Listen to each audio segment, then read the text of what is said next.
Hello friends. ఈ వీడియోలో మనం హైదరాబాద్ ఆర్టీసీ క్రాస్ రోడ్స్‌లోని థియేటర్ల ఓపెనింగ్ వివరాలు చూద్దాం. అంటే ఏ థియేటర్ ఎప్పుడు ఓపెన్ అయింది? ఏ సినిమాతో ఓపెన్ అయింది? ఆర్టీసీ క్రాస్ రోడ్స్‌లోని ఫస్ట్ థియేటర్ సంగం జనవరి 31, 1969న 'దునియా' అనే హిందీ సినిమాతో ఓపెన్ అయింది. తర్వాతి కాలంలో ఈ థియేటర్కు పేర్లు మార్చి రామ్ లఖన్, శ్రీమయూరి పేర్లతో రన్ చేశారు. 2020 కరోనా టైంలో శ్రీమయూరి పూర్తిగా బంద్ అయింది. ఆర్టీసీ క్రాస్ రోడ్స్‌లోని సెకండ్ థియేటర్ సుదర్శన్ ఆగస్ట్ 14, 1970న 'సావన్ బాదో' అనే హిందీ సినిమాతో ఓపెన్ అయింది. సుదర్శన్ 35mm కట్టాక ఈ థియేటర్ పేరును సుదర్శన్ 70mmగా మార్చారు. సుదర్శన్ 70mmలో ఆడిన లాస్ట్ ఫిల్మ్ 'వరుడు'. ఈ థియేటర్ను 2010లో పడగొట్టేశారు. ఈ థియేటర్ ప్లేస్లో AMB classic 7 screen multiplex open కాబోతుంది. సుదర్శన్ 35mm ఫిబ్రవరి 14, 1975న 'చదువు సంస్కారం' అనే సినిమాతో ఓపెన్ అయింది.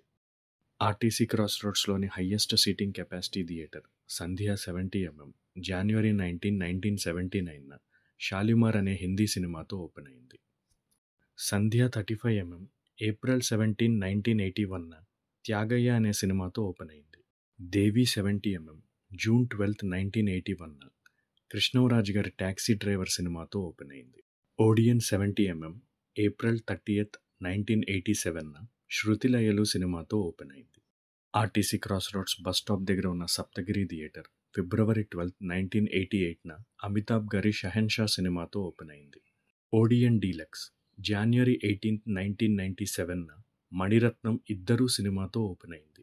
మినీ ఓడియన్ ఆగస్ట్ 29, 1997న 'ఫస్ట్ స్ట్రైక్' అనే జాకీ చాన్ ఇంగ్లీష్ సినిమాతో ఓపెన్ అయింది. ఇది చాలా తక్కువ సీటింగ్ కెపాసిటీ థియేటర్. 2012లోనే బంద్ అయిపోయిన ఓడియన్ కాంప్లెక్స్లో shopping mall cum multiplex open కావాల్సి ఉంది. ఈ మినీ ఓడియన్లో నేను ఒక్క సినిమా కూడా చూడలేదు. మిగిలిన అన్ని థియేటర్లలో చూశాను.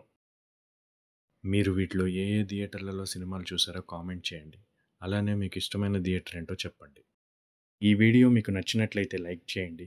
ఇటువంటి మరిన్ని వీడియోస్ కోసం సబ్స్క్రైబ్ చేయండి. ఇలాంటి theatre and movie run details అంటే ఇంట్రెస్ట్ ఉన్న మీ ఫ్రెండ్స్తో షేర్ చేయండి.